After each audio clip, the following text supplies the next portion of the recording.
In Delta Force, surviving selection is just the beginning. Here, any operator, regardless of rank or heroic record, can be dismissed without warning through a peer-driven system so ruthless it erases careers before lunch. This relentless culture was forged by Colonel Charles Beckwith, inspired by the SAS, and means every day is a final audition. But why did Delta choose this path, and what does it cost those who serve? In 1962, a young American officer named Charles Beckwith arrived in Hereford, England, for a year-long exchange with the British Special Air Service. The SAS was already legendary for its counterinsurgency work in Malaya and Oman, but it was their approach to standards and accountability that caught Beckwith's attention. Inside the regiment, there were no second chances. A trooper who failed to keep up, whether in the field, on the range, or within the team, was quietly told to pack his kit and return to his original unit. There were no formal boards, no written warnings, and no appeals. The process was silent, swift, and absolute. Removal was not seen as punishment, but as a simple recognition. The man no longer met the standard required by the regiment. Beckwith watched this system play out firsthand. He saw men who had survived the brutal SAS selection course, weeks of forced marches and sleep deprivation, sent away after a single mistake or a pattern of small lapses. There was no ceremony, no explanation given to the rest of the squadron. One day a man was there, the next he was gone. The expectation was clear. Every trooper was on permanent probation. The only way to stay was to perform, every day, in every task, under the eyes of men whose lives depended on your judgment and skill. Performance was the daily measure. This approach stood in stark contrast to the U.S. Army Beckwith had known. In the American system, even the most basic personnel decisions involved paperwork, counseling statements, and layers of command review. The SAS method was cold, but it was honest. It prioritized the collective over the individual, trusting those on the ground to judge who belonged and who did not. Beckwith was struck by how this culture shaped the unit. It produced operators who were not just technically skilled, but who understood that their place in the regiment depended on the trust and respect of their peers. No one was ever truly safe. Not the newest recruit, not the most decorated veteran. When Beckwith returned to the United States in 1963, the lesson stayed with him. He wrote in his journals about the need for an American unit that could match the SAS not just in tactics, but in the ruthless clarity of its internal standards. He saw that the strength of the SAS was not just in its training, but in its willingness to remove anyone, at any time, for the good of the team. Years later, when he was given the chance to build Delta Force from scratch, Beckwith would draw directly on these experiences. The idea of silent removal, of a system where operators could be dismissed by the judgment of their peers and leaders with no appeal, became a cornerstone of Delta's identity. The SAS had shown Beckwith that the hardest thing about joining such a unit was not passing the test, but proving every day that you still belonged. On November 19, 1977, the United States Army officially activated its most secretive and selective unit, 1st Special Forces Operational Detachment Delta. The founding order, signed that day, gave Colonel Charles Beckwith and his chosen cadre a blank slate to build an organization unlike any other in American military history. The language of the activation document was direct. Delta Force would have the authority to select, train, and remove its own personnel by internal standard, not by the administrative codes of the wider Army. Beckwith's vision was clear from the start. He insisted that the core of Delta's strength would come not from technology or tactics, but from the absolute trust between operators. That trust, he believed, required a system where membership could be revoked at any moment. The early charter codified this principle, granting senior non-commissioned officers, the squadron sergeant majors, the power to recommend immediate removal of any operator who failed to meet the unit's standards. The final authority for these decisions rested with the unit commander, but in practice, the judgment of the sergeant major carried decisive weight. The process was intentionally streamlined. No formal board, no written warnings, no appeal. An operator could be told he was being returned to his parent unit in the space of a single conversation. By lunch, his gear would be packed, and his time in Delta would be over. The original cadre handpicked by Beckwith understood the gravity of this system.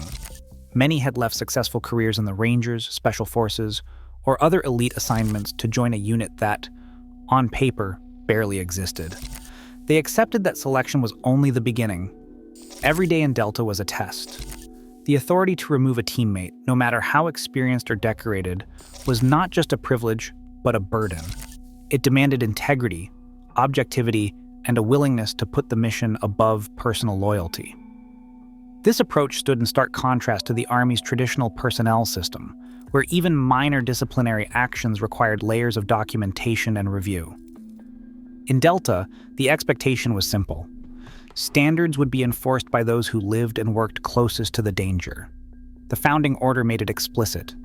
Operators served at the pleasure of their peers and leaders, not by right of past achievement. The phrase "return to unit" became part of the unit's vocabulary from the very first training cycle. It was understood that a single mistake, a lapse in judgment, or even the loss of trust could end a Delta career overnight.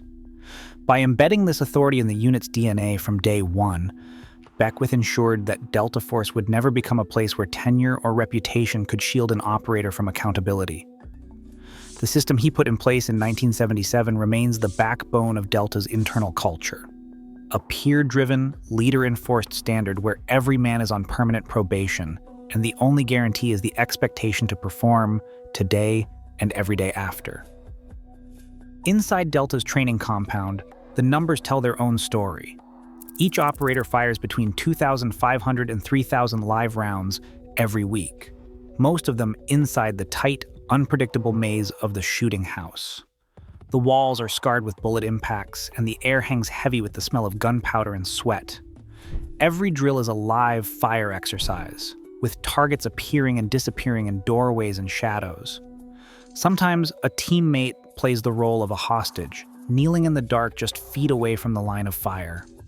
In these moments, the difference between perfect and catastrophic is measured in fractions of a second and fractions of an inch.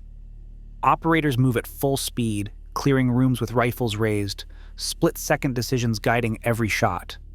The standard isn't just hitting the target, it's hitting the right target, instantly, without hesitation or error. Miss by an inch, or fire a split second too late, and the consequences are immediate. A single stray round, a hesitated trigger pull, or a shot that clips a paper hostage is not just a training mistake. It's a mark against trust, a flaw that could end a career before the day is over. The tempo is relentless. There are no easy days. Operators repeat the same CQB runs over and over, each time under the eyes of teammates who know what's at stake. The pace is designed to push men to their limits, to reveal not just skill, but consistency under pressure. Physical exhaustion, mental fatigue, and the stress of live ammunition in close quarters combine to create an environment where even the smallest slip is impossible to hide. Accuracy is tracked and recorded, down to the millimeter. Instructors and peers watch for the tiniest drop in performance. If a shot lands too close to a role player, or if a door is breached a second too slow, it's noticed. The data is unforgiving. There are no averages, no allowances for off days. Every round counts, every drill is a test, and every operator knows that a single mistake can mean the end of his time in Delta. Operators talk about the silence after a bad run, the way the team falls quiet, the way eyes meet without a word. In that silence, the weight of the standard is clear. Trust is everything. The men who stand beside you in the stack must believe, without question, that you will not miss, not freeze, not panic. There is no room for doubt. In Delta, the margin for error is measured in lives, and the standard is enforced every time a trigger is pulled. Inside Delta, the greatest pressure doesn't come from leadership at the top. It comes from the men standing beside you every day. The expectation is simple but heavy. You are responsible not only for your own performance, but for the safety and success of your team. That responsibility goes both ways. If an operator notices a teammate struggling, maybe a pattern of missed shots in the shooting house, or a hesitation in high-stress drills, he's not just allowed to bring it up. He's expected to. In Delta, raising concerns with the troop sergeant major isn't betrayal. It's the mark of a professional who understands that one weak link can put everyone at risk. Dalton Fury, who led Delta operators on the hunt for bin Laden, described this culture as self-policing. In his words, the obligation to speak up about a teammate's performance is as real as the obligation to cover his back in a firefight. The process is quiet, almost ritualistic. A man who's slipping might notice the way conversations change, or the way his teammates watch him a little more closely. He might be pulled aside by a peer, given a chance to fix what's slipping. But if the pattern continues, it's not just his fate on the line. The team's trust, and by extension its survival, is at stake. The emotional toll can be brutal. Operators talk about the silence that follows a failed run, the way a man avoids eye contact, the weight that settles on his shoulders. Sometimes, the hardest part is not the removal itself, but the days or weeks leading up to it, when everyone knows what's coming, but nobody says it out loud. The decision to alert the sergeant major is rarely made lightly. It's a collective judgment, shaped by respect for the standards and for the man himself. The knowledge that a single conversation can end a career hangs over every interaction. This peer-driven system isn't just theoretical. Former operators confirm that removals happen every year. Sometimes it's a clear-cut case, a negligent discharge, a major lapse in judgment. More often, it's the slow erosion of trust. There are no written warnings, no formal review boards. The process is swift, but the impact lingers. For the operator who's asked to leave, the return to the conventional army can feel like exile. Years of sacrifice and achievement vanish from the official record, and the sense of loss is personal as much as professional. Yet this system persists because the stakes are real. In Delta, the margin for error is measured in lives. The standard is enforced not by distant authority, but by the men who depend on each other in the most dangerous situations imaginable. The hardest conversations are the ones that keep the team alive. Every operator knows that, and it shapes the way they train, the way they work, and the way they look at each other every day. A career in Delta Force can end in the space of a single conversation. The authority rests with the squadron sergeant major, a senior non-commissioned officer whose word carries the weight of final judgment. Operators know the rules from their first day on the compound. If the sergeant major calls you in, the outcome is rarely in doubt. The conversation is direct, often lasting only a few minutes. There is no paperwork, no panel, no chance to argue the decision. The operator is told he is being returned to his previous unit. By lunchtime, his rucksack is packed and his time in Delta is over. The process is as swift as it is silent. The sergeant major acts on the observations of peers and his own assessment. A single act, a negligent discharge in the shooting house, for example, can trigger immediate removal. The policy is clear. Any accidental discharge of a firearm, whether live, blank, or paint, results in an automatic 1-year ban from the unit, with the possibility of permanent exclusion. The standard is absolute because the consequences of error are deadly. In an environment where operators fire thousands of live rounds a week, often inches from teammates, there is no margin for carelessness. The administrative flow is stripped to its bare essentials. The sergeant major's recommendation is sent to the squadron commander, whose approval is almost always a formality. There are no appeals, no formal review boards, and no record in the Army's standard personnel files. For the operator, years of service and sacrifice vanish from his official record. The only trace is the packed bag and the knowledge that trust, once broken, cannot be restored in Delta. This is not punishment. It is the price of maintaining a standard where lives depend on perfection. Delta Force stands apart in the world of special operations, not just for what it does, but for how it decides who belongs. In every other elite American unit, whether it is Navy SEAL Team 6, Army Special Forces, or Marine Raiders, operators are protected, at least in part, by their service's rules. Even the most selective teams rely on formal reviews, written evaluations, and a chain of command that cushions personnel decisions. In Delta, those layers are stripped away. The authority to remove a man rests within the unit itself, shielded by the autonomy of Joint Special Operations Command.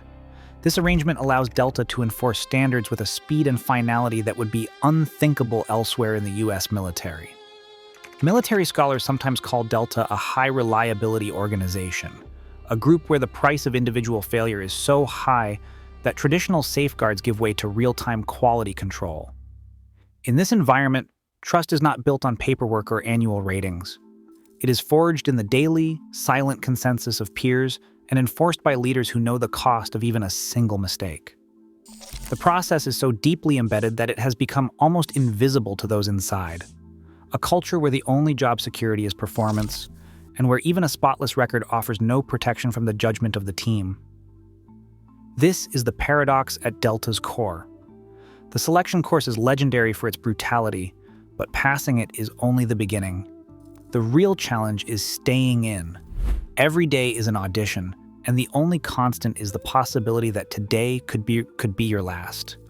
No other American unit demands this level of ongoing excellence, and no other system is as ruthless and as honest about what it takes to remain among the best. In Delta, job security is traded for absolute trust.